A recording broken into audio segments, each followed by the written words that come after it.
Hi, Mike. Hey, Julian. What do you know about bats? Well, not much, but I know someone who does. Yeah. Nicky Fish is with us today, and she's a bat conservation expert. I've also heard that she's into truffle hunting and has some great stories about protecting our nocturnal friends. Well, let's get her on and start rambling. Hi, I'm Mike Brampton. And my name is Julian Hoad. Welcome to Veterinary Ramblings. Nicky, thank you so much for making the time to meet us tonight. No problem at all. I'm really fascinated. Julian and I are both heavily into animals, but not just on the way that we think that we perceive the way they live, but we're very much into trying to get behind and understand how each individual animal perceives and experiences its own world. And this is one of the things that we're particularly keen on talking to you about, because we understand that you've got a lifelong fascination and a lifelong experience working with bats.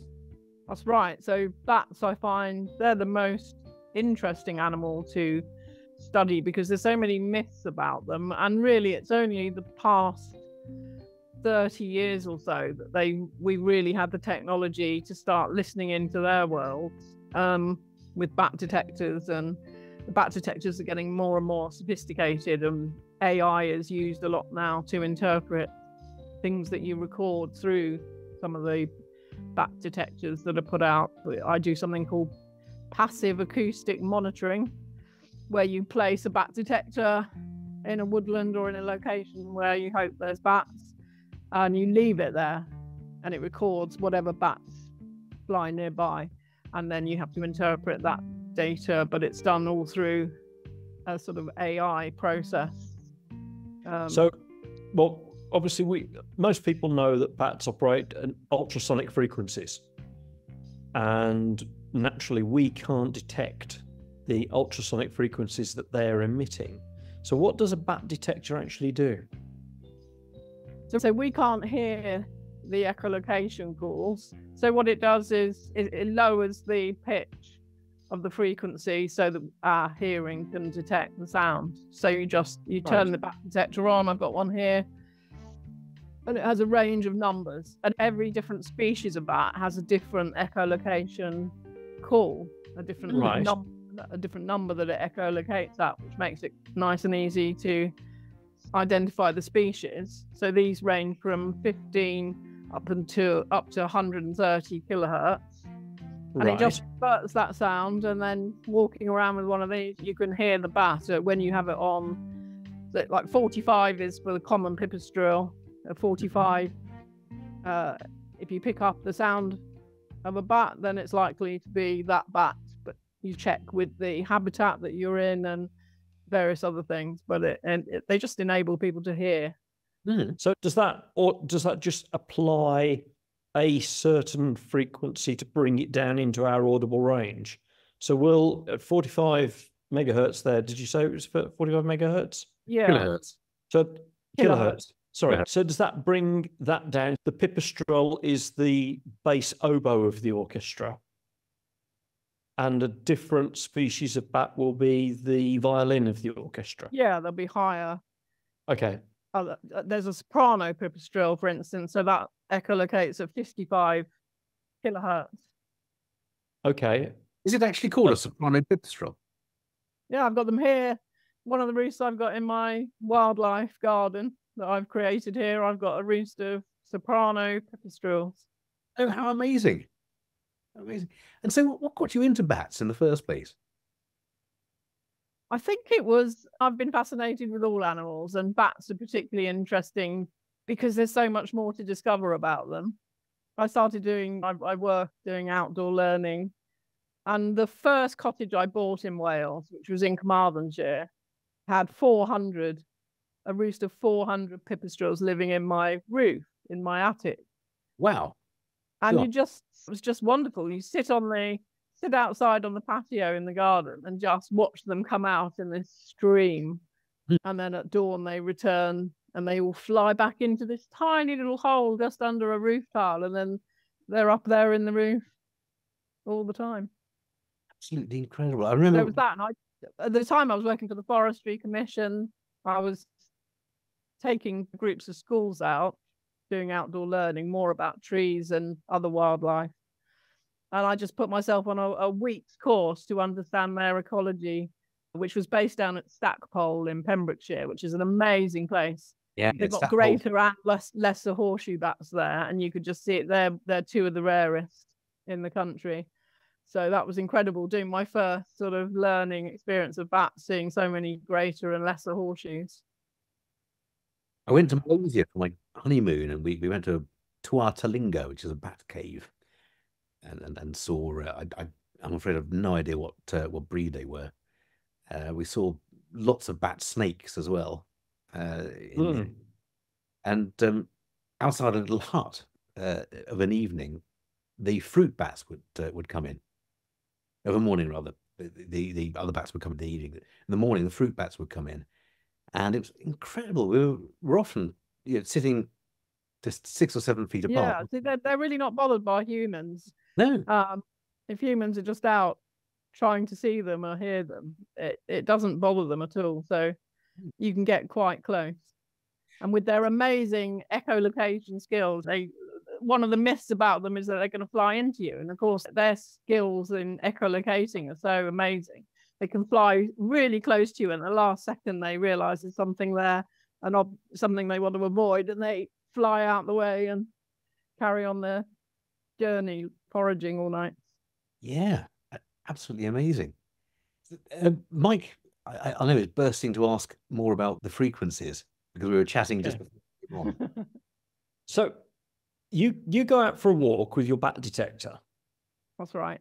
Okay. So as I understand this, and please correct me if I get this wrong, Nicky, each individual bat has got its own frequencies, as you've confirmed, so that the pipistrelle's going at 45 kilohertz. Have you got into detecting the changes in the way that they send out their echolocation, depending on what they're doing? Yeah. So, for instance, if they're flying in a clustered woodland environment, they echolocate louder and more. It's more intense, more frequent. If they're out in the open, they don't want to let any predator, like their main predator is owls. That's what's out at night when they're flying at night, and they don't want to be detected. So it's quite quiet if they're flying in an open area or across a field. And then they have all different types of calls. They have social calls. They speak to each other, and they have feeding calls, and they have, when they're flying towards a insect that they're trying to catch, that echolocation call will sound different from when they're just navigating. My understanding is that they'll zone in onto, if they've got a moth, for example, that's going to be tea for them. Yeah. Is that they can zone the clicks and the ultrasonics. It comes from the mouth, does it? Different with different bats. Okay. Some bats the mouth, and some it's the nose. Okay, so they're sending out these ultrasonic frequencies. They can zone it down to almost target in on the moth. That's and right. it goes to a sort of a high-pitched, very short staccato. As they get closer to it, it becomes a final buzz. Yeah, so you get something which are called feeding buzzes when they're feeding buzzes. Okay. Yeah, that's right. So you're picking this up with your bat detectors as you're strolling around. So you don't get it depends on the expensiveness of your bat detector. So these are quite basic ones that are only less than £100. As you go up some people have got bat detectors that are thousands of pounds. It depends what it can do. But it's more when you download what you recorded, because they record. Yeah. And when you put that information on a computer and then you visually look at it, that's when you can see the feeding buzzes. You can see if they're changing direction. You can see if they're flying, see different things from the shape of the echolocation call. So you get like a waveform, an audible. Yeah. Wow. I want one. Yeah, you'll have to come on a bat walk. Well, I was in Sussex at the weekend, and I did one in I went to Plumpton College to do my sort of wildlife and ecology studies we're initially. 5 minutes from Plumpton. You should have. I did a bat Let me walk there know. on Thursday night, and it was a gorgeous night, and there were loads of bats. It was fantastic. So, other than I could just live my life listening to bats and watching them, and without any deeper purpose than I just love them. But you have a deeper purpose, don't you? Are you monitoring their numbers? Are you looking at the different So populations? yeah, I work for the Bat Conservation Trust. I lead on a project called Woodland Hope, Gobaith Cwtir in Welsh, and we're trying to monitor all of the temperate Celtic rainforest areas, which is where the lesser horseshoe bats particularly like to live. That's where they've got a lot of roosts. But these sites haven't been monitored for years. They haven't had the people to do it. So I've got a big group of now over 20 volunteers that I've trained.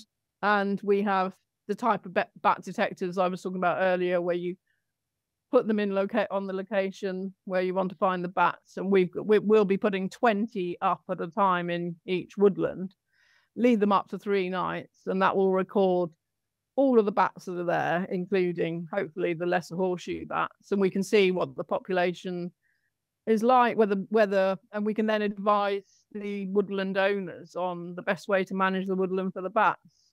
So either maybe it's okay as it is, or they might need specialist advice to manage the woodlands in a way. Lesser horseshoes are the most sensitive bat. So any changes in their environment, in their habitat, they don't respond well. What sort of changes are you suggesting? Well, climate change, if the weather changes, they're very sensitive to temperature change, which is one of the reasons they like caves. Bats in general like caves because they're humid, but the temperature stays fairly constant. So again, round where I live in North Wales, there's lots of mines, and mines similar to caves, they have that sort of constant temperature. That's all caves in the world, pretty much, isn't it? It's pretty much the same temperature. Yeah. So they need a very special sort of thing for their roosts. They don't stay in one roost. They have a hibernation roost. They have a maternity roost, they're called, where just the females live and have their one baby a year. And then they stay in those maternity roosts until the young are old enough to fly off on their own and be in their own roost. And then they have summer roosts and they have winter roosts. So if things change at all for them, if they're disturbed, and that's why they're so heavily protected, and they are disturbed a lot when people do things to buildings, and sometimes people don't realize that the bats are even there, and they might up sticks and go somewhere else. Are we seeing a change in species and endemic species then? Because you're talking about climate change. We know that the climate is changing. We know that it's warming up. And we're beginning to see more southern species moving north of all types, aren't we? With insects. Yeah, I think there's been more occurrences of bats turning up from Europe that we wouldn't normally have here. Not to breed. They don't tend to come and breed here, but just to fly over and do some foraging. If it's a nice summer, then we might get ones that we wouldn't normally have. We wouldn't have had in the past here. What, as far as North Wales?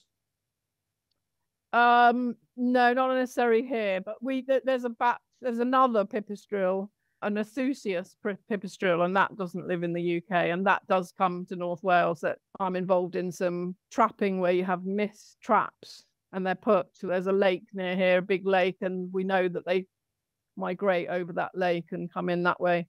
So those are only here part of the year.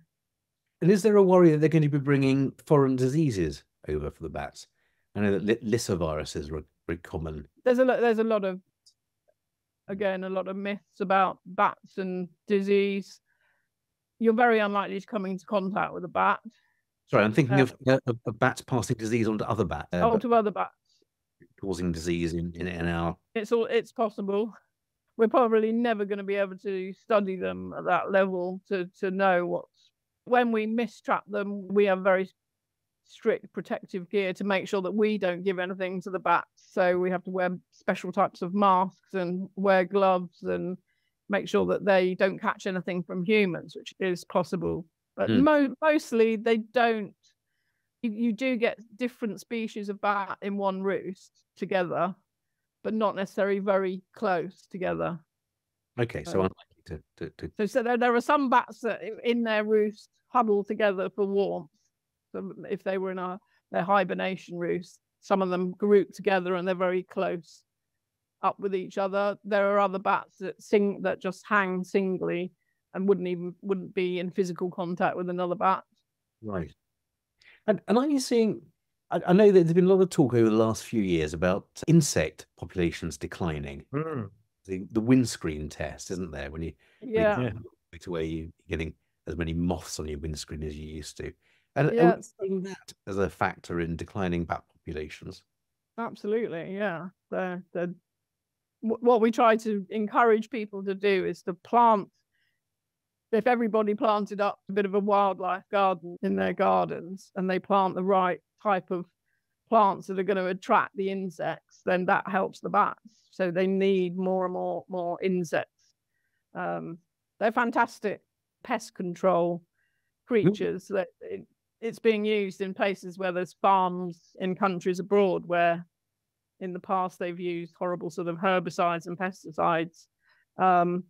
If they attract bats, will just clear them all up for them. They'll eat all the mosquitoes and things that would harm their crops, and they're used as pest control. I think it's a brilliant idea, but I'm just wondering whether, I'm thinking particularly of horse owners or dog and cat owners who are putting vast amounts of parasiticides on their pets, huge more than perhaps they need, and those maybe going into the environment and maybe decreasing insect populations. Are we seeing that and other causes of insect population decline impacting bat populations, or is it difficult to tell? It's probably, we probably haven't done the research into that. I don't know. That's not something I am familiar with. Are numbers stable at the moment? One of the things they are looking into at the moment is wind farms. Wind farms have a very negative impact on, and the other thing is on lighting, and artificial lighting is very bad, and that can attract insects into one particular place away from their natural foraging areas. And although some people say, there's a street lamp and I can see bats flying around getting all the insects, but that's actually not good for them. And we want them to stay in the places that they would naturally forage and not be drawn to a street where there's a street lamp. So there's special types of lighting that are down lighting, which are recommended. So it doesn't mean you have to have no lights, but the less light pollution there is, the better it is for bats. And the wind turbine thing, a lot of bats are drawn towards them and it can kill them. A lot of bats are found dead because of wind turbine. Why is that? You're asking me a lot of technical things that I probably don't know the answer to. Sorry, we're always thirsty for knowledge. It might just be in their way, and they're coming across some of the ones that are in the sea. And one of the suggestions to help against that is that they're just turned off for the time at dawn and dusk when bats are flying and going to be in that location, that they can be turned off for certain amounts of time. And those are the times at dawn and dusk when they emerge and when they go back to the roost that is most crucial. And those seem to be the times when they're prone to injury. I guess the wind turbines tend to be across wide open spaces. And he started off by saying that bats don't echolocate as frequently on those wide open spaces. They probably are. If they put wind farms in trees, no bats would go into them, but the wind farms wouldn't work there.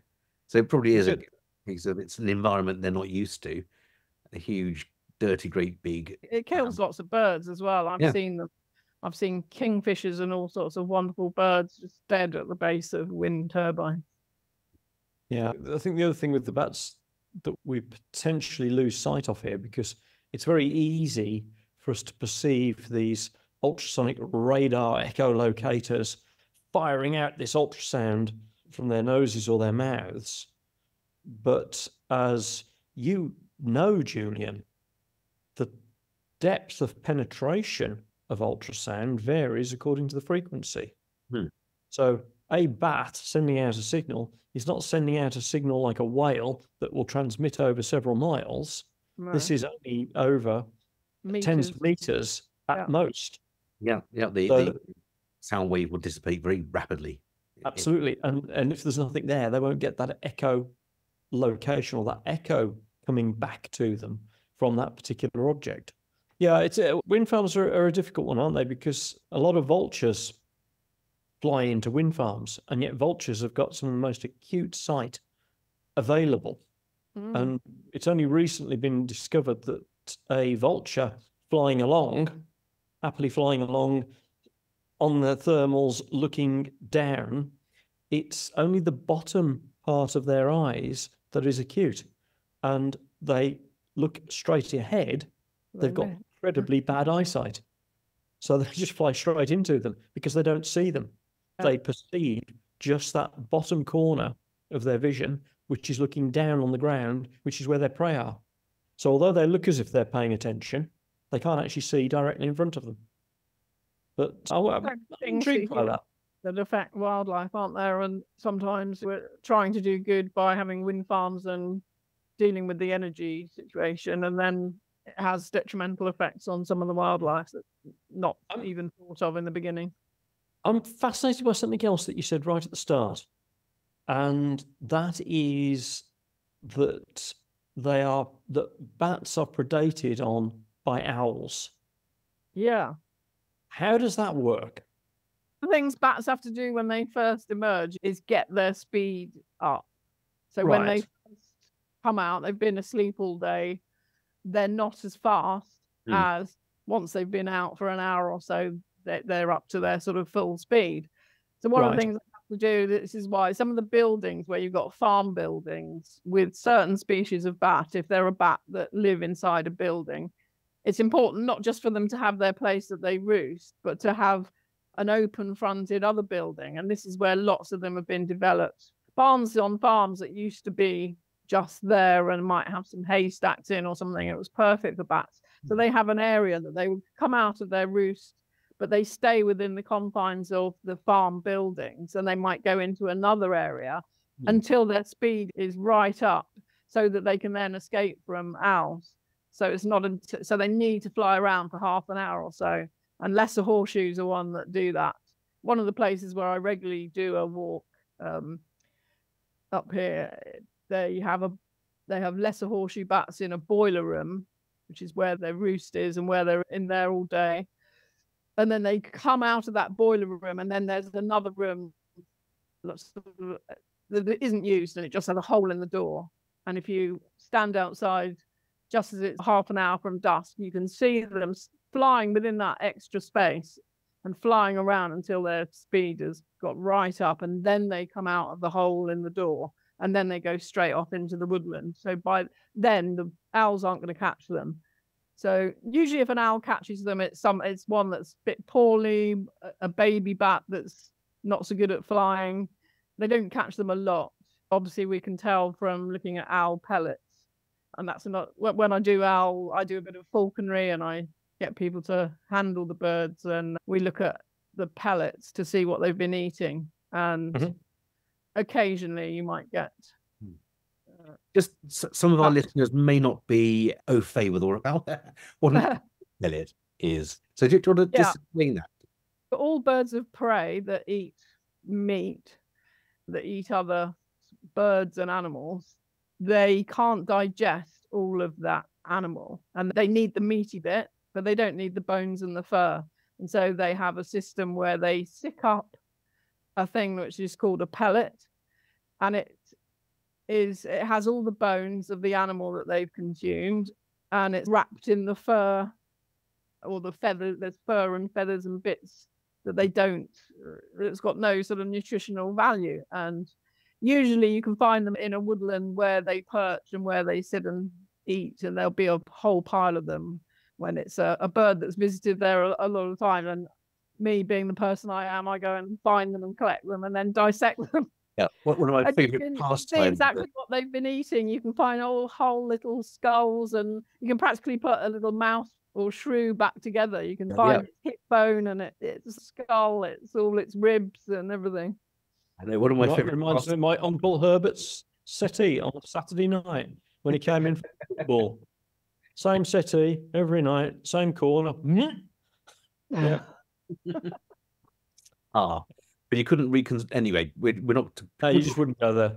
You just wouldn't When go. I was a young kid, I used to go around looking for owl pellets. Yeah, it's a great thing. Kids love it when you Fantastic. Yeah. show them a skull. They always want a skull. It's like, can I keep a skull? And the mums and dads kind of look and yes, have a skull. And the mums and dads always look, oh, really? Do I have to take that home? Yeah. I remember once I made a little. You know how they tan leather? You see them with a wooden frame and deer pelt. I tried to do that with one of the little pelts I got now. With a little tiny one. Frame out of lollipop sticks. Like my poor mum put up with a lot when we were growing up. So you mentioned falconry as well. Do you fly falcons yourself, or? Well, I team up here with a gentleman called Wolves of the Sky, and he keeps all the birds. I'm not the sort of person that wants to keep a freezer full of dead chicks, which is what you have to feed them when you feed them yourself. So yeah, I team up with him, and I do all the marketing side and advertise the day event and get a group along, and he's quite happy with that, and then turns up with beautiful birds. He's got a tawny owl, a barn owl, a scops owl, an African scops owl, which is absolutely stunning. Very small owl. And then a big harrier that people get to fly and race. Oh, sounds beautiful. And so we started, as we often do, right in the middle of the story. You're in North Wales, aren't you? And in a tee here, is that right? A traditional Cymraeg tee here, a longhouse. My home, yeah, in the middle of woodland. One of my first jobs after I qualified at Brampton, I was like, I'm going to be a ranger. I'm going to do outdoor work. I'm going to go to the most beautiful place that I can in the UK. So I came to Snowdonia, and I got a job managing a woodland, and the woodland is where I now live. Because I worked in that woodland, and I used to spot all these amazing old forester cottages and shepherds' cottages that were right down tracks in woodland with no near neighbours, and absolutely incredible. We had one of them as our little office. And it's just along the tracks here. And I was one day I'm coming back, and I'll buy one of those to live in for the rest of my life. So I had to go round the houses, working my way up the property ladder before I could move back and do it. But eventually one came up, and I live in this 17th century longhouse that's on its own in the Macknoe Valley. Oh, the Macknoe Valley, where the Macknoe ponies are. That's right. Yeah, I can see them from my window. See them running on the hill on the opposite side. It's amazing. I mean, many a drunken conversation in the stables in Betus. Oh yeah. The guy, I can't remember his name now. The guy who breeds the Macknoe ponies. I love it. It's my favourite part of the UK. I'm very envious of you living there. I get up there 2 or maybe 3 times a year to do some walks. It is absolutely wonderful. And one of the things I did when I had that job, I ended up with loads and loads of wood that was supposed to be selling as firewood, and it was way too good. Really prime oak and ash, straight pieces of timber. This is too good to burn. And I took a load of it as payment instead of taking money. I do that quite a lot, do swaps. And so I had this huge pile of wood, and I thought, what am I going to do with this? And the guy, Tom, I worked alongside chainsawing these huge trees, he had just done a bodging course with a guy called Dave the Bodger. That's a great name. Now, presumably, either he was born like that and he thought, I'm going to have to learn the role. That's nominative determination, isn't it? Yeah. But, although I should be a fisherman then. you should, of course. Nicky And Fish. so now bodging, I love bodging. I've done a bodging course, and we spoke about it, I think. Yeah, so I learned to make Welsh stick chairs and stools, and I was one of the first women doing it. This is back in the 1990s, and I called myself Cleavage Craft. Cleavage craft. So you cleave the timber rounds in the Yeah, yeah. first to get Oh, your right. And you back can stick do that and because it's leg. green wood, it's flexible, Yeah, which yeah. is what bodging is. It's furniture making or wood turning, woodworking using, rather than dried wood, it's fresh green wood, isn't it? That's right. And then you let it, after you've made the piece, you then let it dry. Hmm. Absolutely Bodge it love it. together. Is that what you're saying? It's Say like a again? bodge. It's a bodge job. You bodge it together. Bodge job phrase has been, it's the original meaning when chair makers, there were lots of chair makers in High Wycombe and that area where you've got these lovely big beech woodlands, and you take your shaving horse that you sit on and make the parts, and there would be a team of people, and they'd each have a shaving horse, and you'd have a person called a bottomer that Mhm. made the seat, that bottomed out the seat with the nads, and you have a team of people that make the legs and the back sticks, and a different person makes the head comb, and then the very skilled craftsperson was the bodger, and the bodger had to put together all the pieces that all different people had made and make it fit and make it all work together to form the final piece of furniture. So the bodging was the really skilled person. Look, the creme de la creme of talent there, and it's become, as you say, bastardized. Because And now it's been changed to, you sort of do a bodge job, and it's a bit of a hack job, yeah, and a poor worker, someone who makes things that don't look particularly. Yeah. So it's funny how language changes. Yeah, it is. Now you must, if you go to Plumpton regularly, you must know Amberley Yeah. and the Industrial Museum, the Chalkpits Museum there. Yeah. Wonderful. There's a group of bodgers there, and that's where I went on my course. Ah. But they churn out all sorts of wonderful stools and sticks. Yeah, I do walking sticks, which are kind of like this. I've got some here. Oh, that's wonderful. So for those just listening, Nicky is showing us some amazing, Oh, intricately carved. Is that an antler on the top of that, or No, carved? it's another piece of wood. Oh, right. actually, yes, it's wonderful, beautifully carved head and almost a knob kerry on the other one, and this that looks looks like a femur.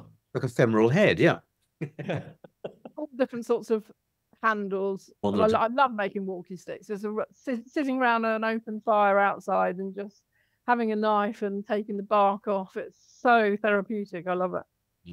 I often say there's a lot of fun to be had with a pint of beer and a spoke shave, isn't there? Good. That's a good phrase. Do you sell your wares or your Yeah, I sell some walking sticks. I make Green Man nest boxes that look like that have a sort of shape. right. Lovely. There's a nest box there's an old tradition, UK tradition, of something called the Green Man, which was it a dryad? He was half tree, half person, wasn't That's he? Yeah. right. And he's He on- comes every spring. Yes, yeah. And it's called the Green Man. And Nicky has carved a beautiful green man on the front of a nesting box. And then I do back boxes, which have to be a bit more basic because you have to use just rough sawn timber and they have to stay quite plain. But I always burn a little back design just so they know it's for them. These are printed back design there. Wonderful. So now, why do they have to stay quite plain? Is that because bats won't go into it? Again, because they're so sensitive, you can't put any varnish or paint on a bat box. That would harm them. Interesting. Interesting.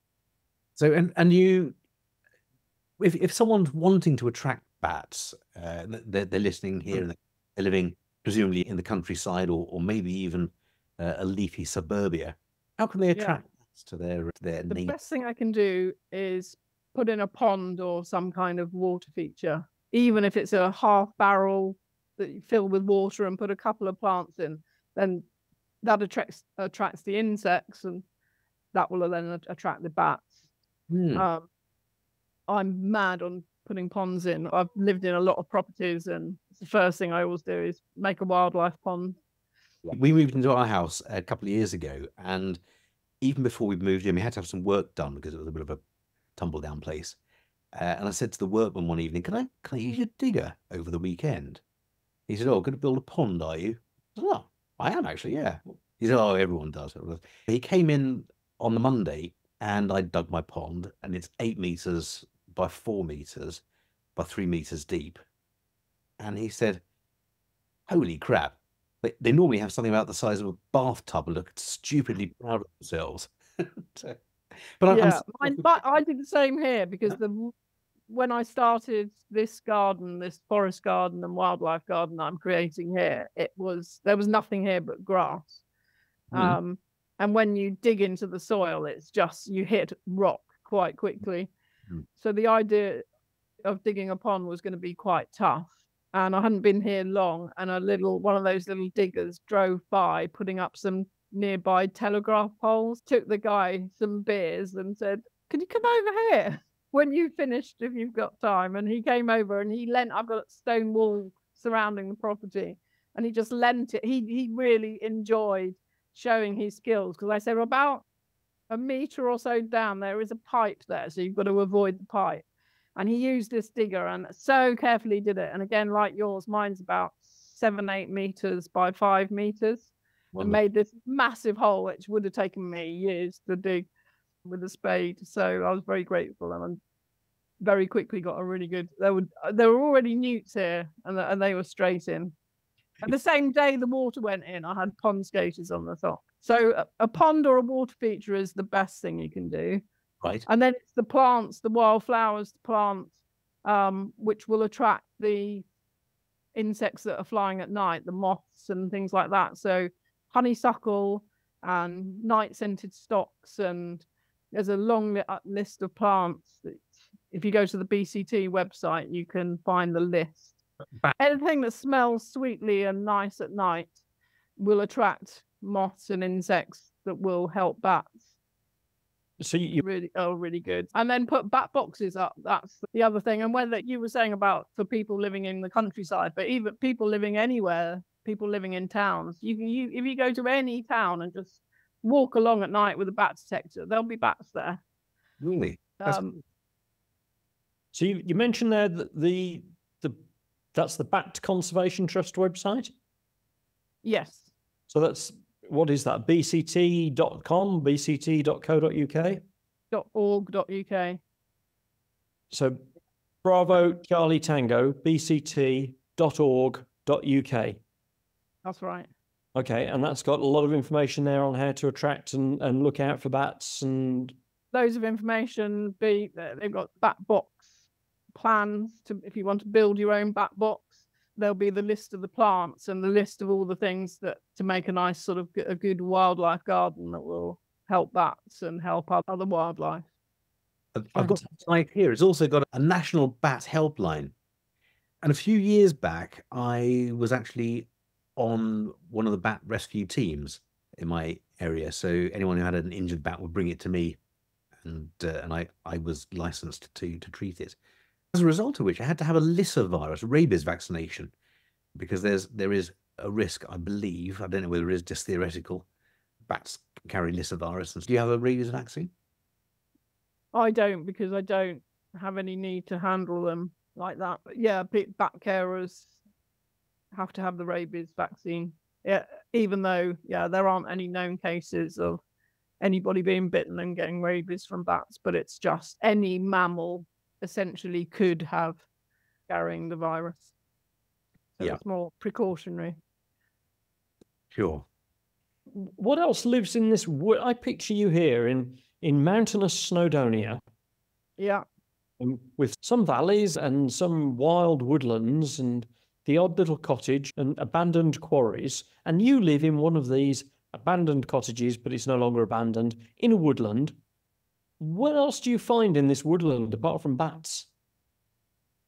There's a river just below, 15 paces from my door. There's a nice river. On that river, there are otters. I could walk a couple of minutes from my door and see otters. And quite often when I'm out bat walking in the local area, I've seen otters as well. Even when I've had quite a big group of people with me. In Battersea Coed along the river there, always see otters, which I love seeing. I've seen some coming down from Swallow Falls. Yes. Right. Yeah, that's the same river, but further along. Yeah. Right. Yeah, they're definitely along there. It's- Dippers and kingfishers, there's loads along the river here. We don't get deer here. I've never seen deer. I've never seen any evidence. One of the things I do when I take people out on a walk, I do animal tracking, and I show people how to spot the things that have been there already. So looking at footprints and tracks and looking at all different things like that. And so you can sort of see what's around, and there aren't any deer here.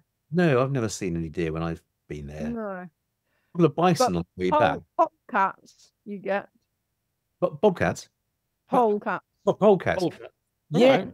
Yeah, I haven't seen one. My climbing partner has seen one. Rather frustratingly, he saw one when I was belaying him, and he just hung on the rock for about 10 minutes. And I said, "Aren't you going to move?" He said, "No, I've just been watching a polecat. You missed it." Oh, And then I let on go of the the rope. I haven't got them here in my woodlands that I know of, but further Llandudno and along the coast there and on Anglesey, you get red squirrels rather than the grey. And I think they're spread. I think they've done conservation sort of measures where they've reintroduced them to areas, and they're trying to eliminate the grey squirrel and bring I think back there's some around Bethesda, aren't there? Yeah, that area. And Anglesey has never had the greys. They always retain the reds. So we're trying to get them off the island and more onto the mainland. Wonderful to see, wouldn't it? Yeah. And I was saying you've got bison just down the road. Bison and llamas and you name it. Is it the Roog Estate? Yes. Yes. There's a rather There's a incongruous. huge I was driving statue I past drive by, it, isn't so there's- there? well, there's- I always pop in there on my way when I'm traveling. When I went down to Sussex for the weekend, that was where my first stop. There's a drive-through, amazing organic sausage and burger. Oh, it's incredible. place. Yeah. Yeah. But Mike, I think, was looking to see if there was something around the woods more sort of subterranean stuff of interest. Subterranean. The usual suspects, moles and And badger, big badger set just along the track. So I've got one of these trail cameras, and I quite often put it up and then see what I've got. What are they? Great fun, aren't they? What about fungi? Interesting fungi in the area. You get a lot of in the Celtic rainforest where I work.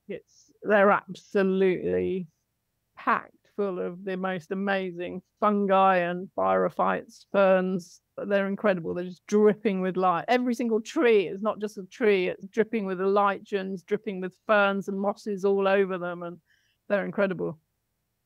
But yeah, you're moving on to one of my other passions, which is truffles. I am a truffle hunter.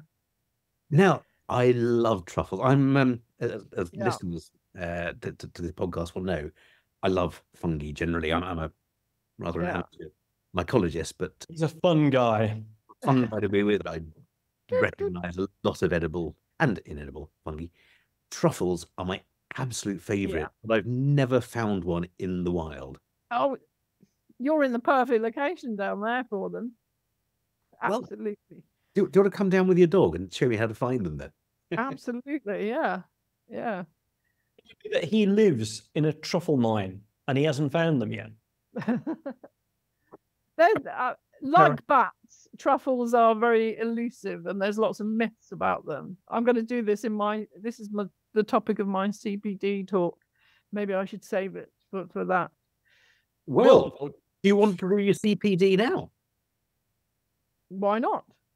Okay, so you've obviously done your research then, Nicky, and you found out all about the 60-second CPD challenge on Veterinary Ramblings, I understand then. Absolutely. Okay, so you're up for the challenge, are you? Yeah. Okay, I've got the timer here. So you've alluded to the fact that you want to do 60-second CPD on truffles. This is it. Truffles. Is that and right? truffling in the UK? Truffling in the UK. Great. Truffling in the UK. I've got a song from an old children's program going on there. Something to do with Wimbledon, but I won't go down the Wimbledon.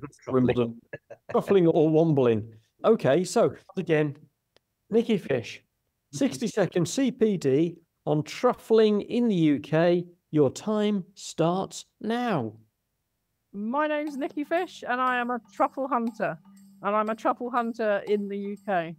And we're talking English summer truffles, Tuber estivium, and they are across the whole UK. You will find truffles, which most people think you've got to go to France or Italy to find them. Get yourself out to a woodland, particularly down in Sussex where you guys are. Find a woodland that's full of big old ancient oaks, hazel and beech trees. And if you find an area where there's bare soil around the trees, it's called a brûlé, and brûlé means burnt. So you get this burnt area where there's no vegetation, and that's where truffles are. And it's quite often in a circle, and you can find truffles, you can eat them. And the best thing you can do is use your dog and train your dog to find them, because they are the experts at finding truffles. Wow. Very good. Quickly, I had loads more to say, but yeah. Well, okay. Well, Go into that later in the follow-up, but that was an excellent CPD. Thank you. Yeah. And as I say, very close to my heart. When I first got a dog, I actually, before she was even born, I sent some truffle oil on a little toy to the breeders that I was getting her from, who lived in the Forest of Dean, which is another good area for truffling. And so even from the start, she knew the smell, but all dogs can find them. The problem with finding truffles is the fact that everything in the woodland wants to eat them. Deer will eat them, squirrels, mice, badgers, and your dog. So when you train your dog to find truffles, you're not training them to find them. You're training them to show you where they are and then leave it alone and let you get it. The problem is trying to get it before, trying to find a whole one that hasn't been gnawed by a badger is really hard. But yeah, your dog can help show you where that is. And with just some few simple commands of teaching it to, you use a particular word to say, to start off the hunting so it knows. I use a little container, like a reused pate container like that, sealed up with sellotape with some air holes, and then put a little piece of the truffle inside the container. Or you don't even have to use a truffle. If you haven't got a truffle, you can use something like that, which is truffle cream or truffle oil, which you can get in any supermarket now. Balsamico tartufo, if anyone's interested. Anything that smells of truffle, and put that on a piece of cotton wool inside the container, and use that as your training device. So when you go to the woodland, you have your dog and you keep them on a lead, and you bury this, preferably when they're not looking. I tie my dog to the stile or the gate post, and then he'll be sniffing around. I'll go and bury this. I'll then give him his command, which is find truffle. And within about 2 seconds, he's found this and given it to me. Wow. Because he can smell it. Like, their noses are incredible. And it's a great activity to do with your dogs when there's a lot of bored dogs, I think, that people leave them while they go out to work. And everybody is lucky enough to do the sort of job that I do, where I walk in woodlands, so my dogs come with me. But I love the story that I don't know whether it's true, and I haven't looked in case I find out it's not true, because it's a great story of how truffles were named truffles. And the story I read was that it was in France, where a lot of the truffle hunting went on. And in the days of the aristos, who liked to have their days out hunting truffles, the peasants would go along first with the pigs. Yeah. Be able to root up the truffles with their noses. And as soon as they found one, they'd pull them out of the way, and the French would come along with their little French poodles, pretend that they'd sniffed it out, and they'd cry, "Je les trouve," and they were known as trouves or troubles, little finds. Wow. And truffles were come from that. From that. as I say, I've no idea whether it's true or not. Listeners, if you know the story and you know it's not true, please don't let me know. It's a lovely story. Unless there's a better story. Let's let us believe that one. Well, I've heard a similar story because I understand that truffles originated in France around the turn of the 1900s. And that's where they were invented, and they were a bowl of chocolate ganache, and they were dusted with extra cocoa, and they were called truffles. That's it, and they buried them. Because they're named after mushrooms of the same name, because of their resemblance. So, I don't know. Chocolate buried in wood. I think you guys have lost your minds here. But truffle, a bit of grated truffles and truffle oil on a bit of mashed potato. Oh, yeah. No. And if you have a bit of truffle, or you're lucky enough to have a whole one, if you put it next to your whatever you got your eggs in, if you have your eggs in a basket or some kind of egg container, you put the truffle just next to the eggs, and the eggs absorb the truffle. You don't actually have to use any of it. They absorb the truffle flavor through their shells, which is incredible. And you can make scrambled eggs or an omelette there. Yeah. It's taste of truffle, but it hasn't actually got any of it in it. Someone told me that a little while back, and I tried it. It actually works. It really does, yeah. Oh, wow. That's how powerful the scent of it is. The only problem is you go absolutely crazy because every time you come down to the kitchen, you just smell all these truffles and think, I love the smell. I was lucky enough to take my dog and train with Marion Dean, who was, as far as I know, the only dog trainer in the UK. And she's since died. And she had a truffle orchard that she'd planted in Somerset. And my dog got a certificate in truffle hunting from Marion Dean, who is the person who's written most of the books about British UK truffles. There's another lady called, what's her name? Melissa Waddingham, and she's actually started a truffle festival, which is held at Brampton each year. I think it's the second or third one this year. And she invites, there's the English truffle company who grow trees, and you can buy trees indoctrinated with truffle spores and then grow your own so you know where they are. Then you don't have to truffle hunt. But where's the fun in that? Yeah, it's no fun. The fun, I just want truffles. So this is the Great British Truffle Festival, is it? Yeah. The UK Truffle Festival. Yeah, you should go get a ticket for that. It's probably just up the road from you, Julian. It is. It is. Yeah. So I did my training to train me for all the signs that you have to spot to truffle hunt with Melissa, and then before that I did the dog training with Marion. I'm just looking here. Are you coming down for this, Nicky? I hope to, but I do a lot of bat things which might take priority this year. There's a bat conference that we have every year, and if the dates clash, I won't be able to, but I hope to. Definitely. If you do, let me know. We must meet up. It'd be great. That would be great. I'll definitely be down in Sussex at some point. Good. I'm definitely going to come on one of your, I don't know whether to go on a bodging day with you, or a bat day, or an owl. All of it. All of it, the whole weekend. Yeah. There's lots to learn, that's for sure. Really. At what point does it become a job rather than a hobby? They say do what you love, and then you Lovely. never work a day in your life, which is what I've done, really. And that's But from a really early age, it was what I loved, which is why my company I founded back in 2000 is called Second Nature, and to me the whole it is second nature, all of this, and that's where the name came from. I was going to say you're lucky, but I think you're not lucky. I think you've planned it all and researched it and put a lot of work. My father was a lawyer, and he worked very hard, and people called him at night and at weekends, and he never got a break, and he died very young.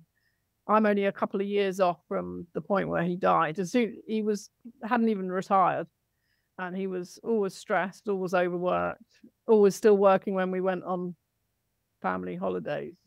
He'd still have things that I've got to do this. I've got to speak to this client. I was like, I'm not doing that. I'm not going down that line. No, I think we're very slow, aren't we? nation to realize that actually we work to live rather than live to work. Mm. Yeah. I worked out the other day, I'm 2 years older than my father. Sadly, he died quite a long time. And he never got to my advanced years, which is... And once you reach that age yourself, you realise how young it is. I and know. how much more. Hopefully, we'll both live lots of years more. And yet, this is the point that for them it was already over. Yeah. Isn't it? Yeah. You now have nature around you, and you're helping to preserve it and to shape it. What could be a better thing than that? Yeah, I love Have you it. got a certificate by any chance, Julian? I'll say I have a certificate. So I don't know whether you've seen any episodes or heard any episodes before, but we give a certificate out for the CPD. And this one says Disgleirdeb Cymreig, which means Certificate of Welsh Brilliance. Oh, wow. Thank you very much, Diolch. There's a little picture there of a stool that I made. Yeah. There's a barn owl that was hovering. And a bat. And a bat. Now, these are the bats from Malaysia. As I say, I'm not sure what type they are. On the other side, we have a golden eagle. And we have my favourite ridge in Wales, Cribgoch. Cribgoch, yeah. And to match your tihir, your longhouse, we have the shortest The house. Conway smallest house in the is it in the world or in I think the you're now saying in the UK. I think there's one even smaller in somewhere in the world, but yeah, the smallest house in the UK. Oh, that's fantastic. Just as a contradistinction to your townhouse. Jochleval. And here there's a little heart. Now it's not. I knew I was going to love you. Truffle. You that. It's not a truffle. This is Not a truffle? rock from the paved path leading to, and as every year when I do the Trithen horseshoe up Bristlecombe Ridge and Glirfan and Glirfach, and you go down the Devil's Chimney, all I have the energy to do at the end of that day is look at the paving slabs as I'm walking along, and there's one that I look for every year, which is that beautifully heart-shaped one that must have given the path layer such delight as he Yeah. there in position. I'm sure the path layer will be thrilled to know that the picture of his paving slab in the shape of a heart has appeared on Veterinary Ramblings. Yes, I'm sure. It's just down from Darwin's Stone, if you know where that is. So as it doesn't go on to QI or 8 out of 10 cats, then I'll do either of them. So, but I'm incredibly envious of you being in the part of the country I love so much. Beautiful. That's all very well and good, Julian, because you're sitting there smugly thinking that you've covered everything and we've got our CPD done and we've got our certificate done. What am I missing? Yeah, you've forgotten it again, haven't you? We've actually forgotten two things. We've forgotten two things tonight. The first is the reflective question. The reflective question. Ah. And then technically, really, we ought to summon the courage and you, ask the question. Can ask the difficult question. So let's ask Nicky first if she could give our audience a reflective question to cap off all of our CPD from this evening. Nicky, have you got a reflective question or challenge for our audience? It's not a question, it's a challenge. So I'm challenging everybody to go to a woodland and try and find a truffle. That's my challenge. So see if you can find what I'm talking about, where you get a group of trees and you find a bit of bare ground. The plant raspberry, the wild one, if you find that growing in the area, that's an indicator that there's truffle there. And if there's certain times of the year when truffles are ripe, there's a truffle fly. And it's a little white fly, and you might have noticed it when you're walking along. They're a bit annoying, but you never, until you know what they are, you don't take any notice. But this fly will be around when the truffles are ripe and they feed on the truffles. If you can find one of these white truffle flies, you know you're in the right place. But if you've got a dog, all the better. Go out with a dog, get your dog looking for truffles and see if you can find one.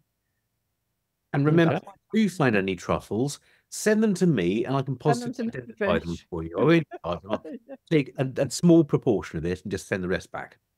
Yeah. Because you do need to be careful when you are foraging, particularly for mushrooms and fungi, that you don't pick up anything that you shouldn't really. So yes, Yeah. it's probably the And you best must idea. get the permission of the owner of the woodland. Absolutely, you must to get the do land it. permission. But It, I believe in ethical foraging. You never take all of something that you find. So even if you find a whole load of truffles, take one. One truffle goes a long way. You don't need to take it all, leave it there so that next time you return or somebody else returns, they're still there. But yeah, get the permission of the landowner to have a forage around. yes, Until there's a serious fine otherwise, about £2,000 and up to 3 months imprisonment. So you must. now, our regular listeners, of course, at this point are going to be going, but what's missing? And of course, all of our regulars, particularly shout out to number one follower, Michael. Nice to see you. I hope you enjoyed this episode, Michael. And you're going to be going, but what? So, Nicky, you're looking a little bit confused there. There is one particular question that we do like to ask our guests. And Julian has been building up to this for probably 125 episodes now. And Julian, we've had counselling on this question. And it's not the easiest question to ask a guest, particularly when neither of us know the guest. And in this particular case, Nicky, you're new to both of us, but we've been working up to it. And I've noticed that Julian's avoided it all evening. So I'm going to put him on the spot. And Julian, perhaps you'd be good enough to ask Nicky the difficult question. I will, and I apologise for this, Nicky, because it is a difficult question. And look, if you don't want to answer it, that's fine, and we can dub over it and all that. I guess the thing is, Mike, that we've not had formal training. I know we've both had mental health first aid training and things like that, but we've not had formal training in asking this sort of question. And what I don't want to do is trigger anything. And then Nick is a couple hundred miles away, and we've asked for this question, she triggers. And so you're in a safe space, Nicky, psychologically in a safe space. So I apologise. I'm well aware I'm making such a big thing about this question now. Go on, go for it. You ask it. Mike, I can't do it. I can't ask it. Sorry. Not again. I'm sorry. I can't. Sorry, Nicky. I apologise to my colleague there. It's relatively straightforward. Nicky Fish, what is your favourite bread? Sourdough. There we go. Almost every time. Fantastic. Thank you. Mike, you asked very nicely, and I just don't do it very well. Sourdough. It's got to be in. Yeah. Excellent. Do you make your own? As a matter of make interest? I do make my own. Yeah. Yeah. Not all the time. We have a fantastic bakery in Battersea Court, so more often than not, it comes from there. But I bake. I make a good scone. I can do a cream tea if you're passing. And a barra A barra. But it strikes me that the bakery in Betzico is 10 miles down a dirt track. It's worth going. It's worth it. Yeah. We stock up at the bakery for our. All the best things are 10 miles down a dirt track. Yeah. Fair enough. They do that sort of lentil curry pasty, don't they? It's a fluorescent yellow thing. Yeah.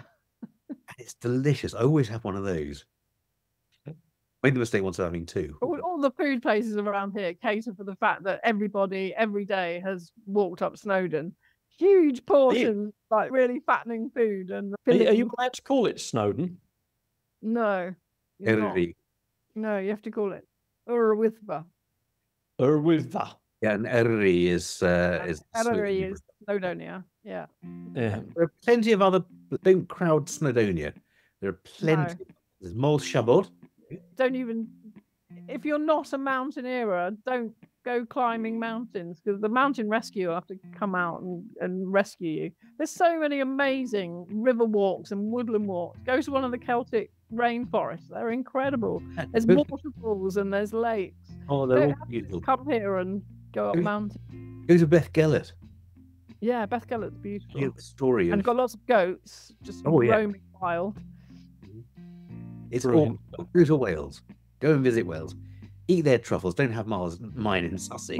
The lady that you were talking about that introduced us, who's now 80, just had her 80th birthday. She had never been to Wales, and for the last few years since I've been living here, she wanted to come and visit.